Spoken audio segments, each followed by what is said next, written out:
Hey then everyone, Juan Romero, James Romero and Jordan are back again, and this time we have our 15 top Switch games of 2022. It's great to have everybody together. Thanks to our producers for supporting us every month, and if you want to buy any of these games digitally, then visit www.switchwatch.net and you'll automatically be entered into our weekly £15 giveaway if you buy any of our eShop vouchers, and you can use these vouchers on the Nintendo eShop store to buy any of these games digitally if you want to. We know you love your physicals, and that episode is on every Monday from Jordan, so if you haven't subscribed yet, make sure you hit that subscribe button and that bell notification so you can be notified of all of the videos that go live. Now let's get into it. I'm going to start off today with Neon White, a lightning-fast first-person action game, and this is all about exterminating demons in heaven. You play as Neon White, an assassin that's plucked from hell to compete with other demon slayers for a shot at redemption. Here you compete for the best times by cleverly combining cards to discover some massive shortcuts, and you collect soul cards so you can attack your foes or discard them using unique movement abilities. This game, I absolutely loved it. Fast, furious, a first-person game that you absolutely won't be able to put down. James, welcome back. What's your first choice for this list? Many thanks, Juan. How you doing, everyone? It's good to be back. It really is. Now, first up for me, it's Return to Monkey Island. Yes, Guybrush Threepwood is back. Originally intended as a trilogy by Ron Gilbert all those years ago, he only ever made the first two in 1990 and 1991 for LucasArts, and boy oh boy do I remember those games fondly from my formative years. Now after that there were some spin-offs without his direction. Fast forward and he has finally closed the loop on that original trilogy and managed to bring along a lot of the original team behind it, and it really does show. I remember the original adventure point and click games fondly, renowned for their humour, and that's still here, and it is voice acted brilliantly. The visual style is fresh and the systems don't reinvent the wheel but are perfect for this game. The puzzles are spot on, giving you that sense of delight without being obtuse. It's the perfect end to the trilogy with enough fan service and new elements to get the balance right. I even really like the new art style, which takes a little while to get used to, but once you do, it makes sense why they've gone with it. Without a doubt, Xenoblade Chronicles 3 will be ending up on many a best of 2022 list. Now firmly settled in as Nintendo's premier JRPG franchise, it's been a wonderful meteoric rise for a series that was once seen as a massive risk for the company, especially in the West. While I think many would still consider the original game to be the best of the bunch, we'll have to wait a few years to see where this stands once people have had time to sleep on it a bit more. But seriously, if there's one JRPG you need this year, it's gotta be Xenoblade 3. A huge game of epic proportions. Just the scope of these games is insane, especially for this day and age with JRPGs mostly playing it safe. This is just huge. That is the word, huge. And it sure as hell is one of the best games of the year. Thank you, Jordan. My next choice is Ollie Ollie World. I mean, what a great surprise after the first three entries. Gameplay still as tight as ever and will challenge casual players and hardcore alike. It's also a game that you can pick up and play and still have fun. Side-on scrolling skating while taking on rails, quarter pipes, stairs and more. But it's not enough to just do this without falling on your ass. You need to try and do it with style and leave those scores on the leaderboards. Is a recipe for addictiveness, and that one will go feeling. Yes, practice will make perfect, but the gameplay is so damn good you'll not regret putting in the hard yards and feeling rewarded. Combined with a wonderful art style and soundtrack, this has to be one of the easiest recommendations on this list that I can make. Now there is no denying that the formula Nintendo have with Splatoon is just fun. In case you haven't played one before, the game is a third-person shooter with a focus on online multiplayer rather than bullets. You shoot paint, and generally your aim is to splatter paint across more of the map than your enemies in order to win short 3-minute turf war battles. Now in Splatoon 3, this is the best game to date from the series. They have refined and tweaked the gameplay, introducing more variety of weapons and maps, a new squid roll, more customization, as well as bringing out some, well, let's be frank, much needed tweaks. The lobby experience, for example, is vastly improved, and you are now able to easily join up with your friends in a team, and the introduction of three-way Splatfest is brilliant. It's definitely more evolution. This is not a revolution, and there are known online connectivity issues that will hopefully get fixed along with more DLC, but it's still a great blast. And if you've played the games before, and you've played them quite a bit, you might think there's not loads of new stuff, but the quality of life improvements and the small tweaks definitely make a difference. If you haven't played this series before, then, well, there's no question mark. Get involved and give this a try. Now, Xenoblade may be the JRPG for the masses, but the real cool kids are all about Live Alive. Sure, this is a remake of a Super Nintendo game, but I'm still counting it since it might as well be a brand new game for us Westerners. Yeah, this never released outside of Japan back in the day, but finally it has with a brand new sheen of HD 2D, Square's glorious new art style. I can't get enough of it, frankly. And this just has so much variety bundled into one RPG package. Different eras, different locations, different playstyles. Scientifically speaking, it may not be the best JRPG this year, but perhaps it has the most heart.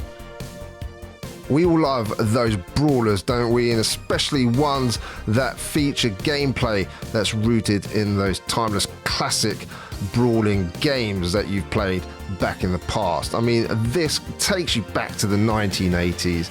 That's when I was born. Growing up in the 80s was a fantastic time for me. Played so many games, and this just hit me with a dose of nostalgia.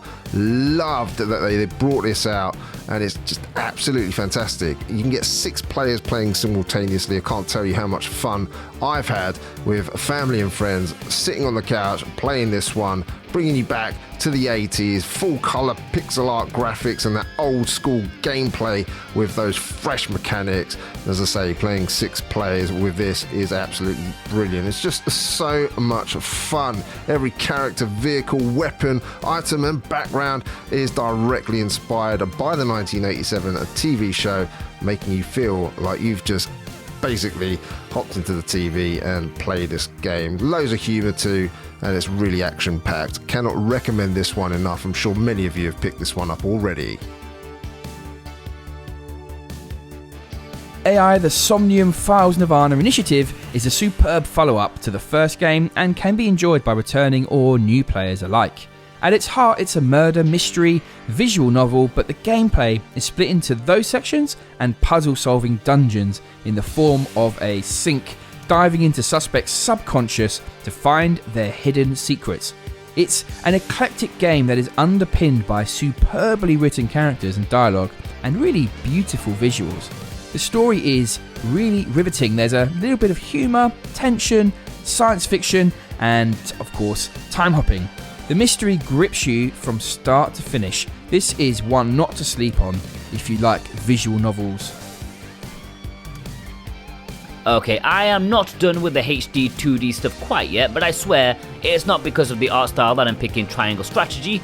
Okay, maybe partly it is, but either way, this is a return to form for strategy RPGs from Square. It's not quite hitting those Final Fantasy Tactics levels, but it sure as hell packs a punch with the characters and narrative. Because yeah, this is one for those who enjoy the story. It is quite prominent.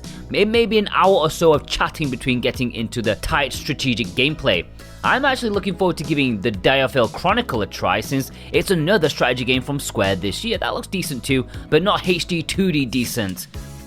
Don't get me started on games like Rune Factory 5. They gobble up the hours in my life, and then I just can't put the game down. You got fast-paced action RPG combat. Go into the wilderness with friends by your side, and you can unlock powerful and stylish link attacks. You've got that farming, of course, and that's where I spend a lot of my time.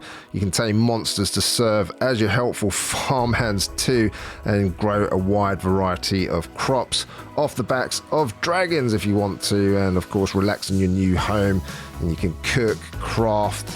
There's fishing contests, and you can even invite your sweetheart to join you if you want to. And of course you can find that special someone where there's a load of eligible candidates for you to marry if that's what you want to do. But fantastic game, but bear in mind this will take a lot of your time.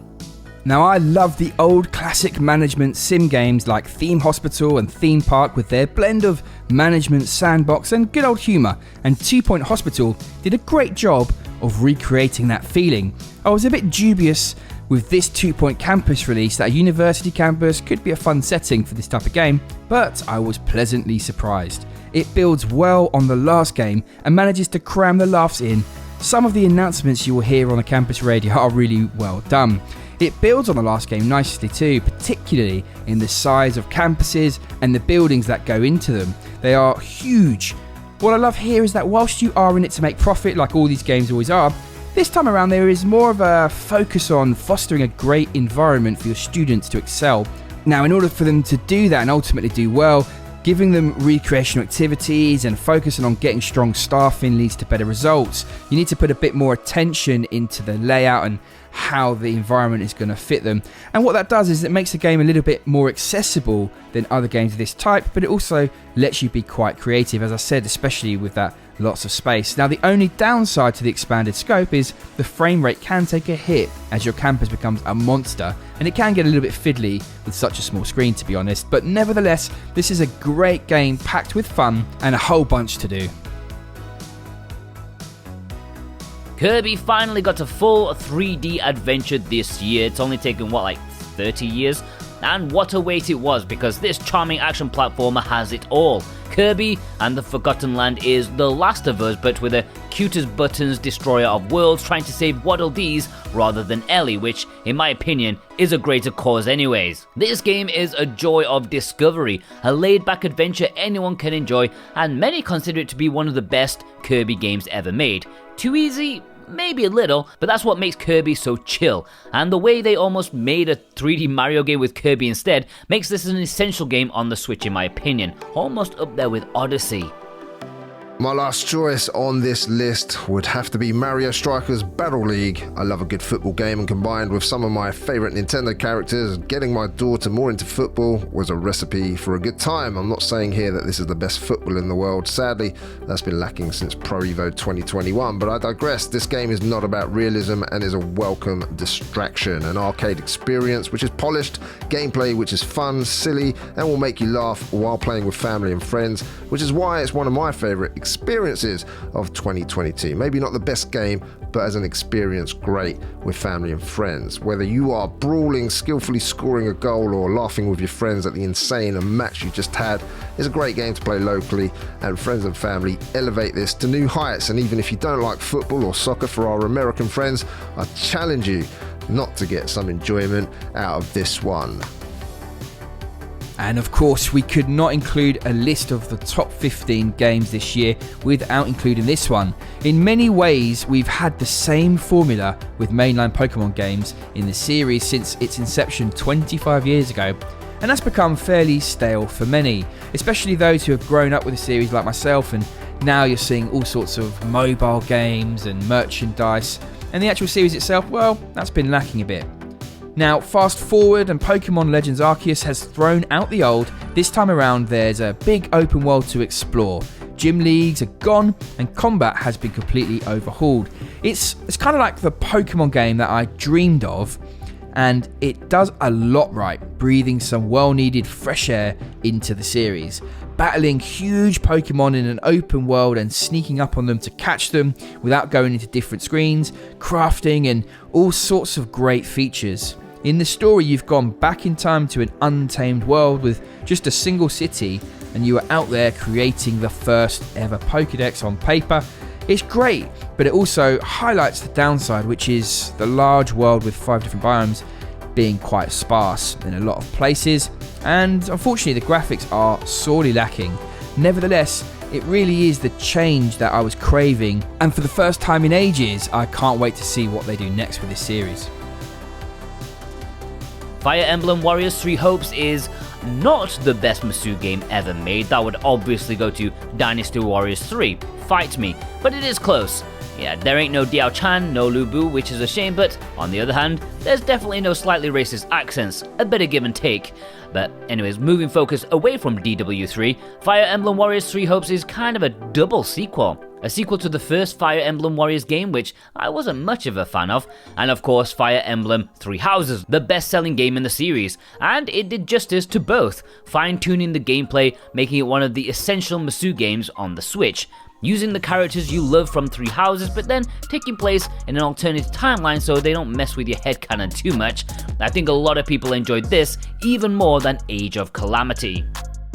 Thank you so much, James and Jordan. Fantastic picks there. Remember, visit www.switchwatch.net. Buy any voucher of any value to be entered automatically into our £15 weekly prize draw. If you haven't subscribed, then make sure you do and hit that bell notification. We very much appreciate that and love to see you again. And thank you to all of our producers. We very much hope that you enjoyed the best games that we feel were released on the Nintendo Switch in 2022. And of course, there's more to come by the end of the year, so we'll hope to update this list at some point in the future too. Take care everybody, and we'll see you again on the next one.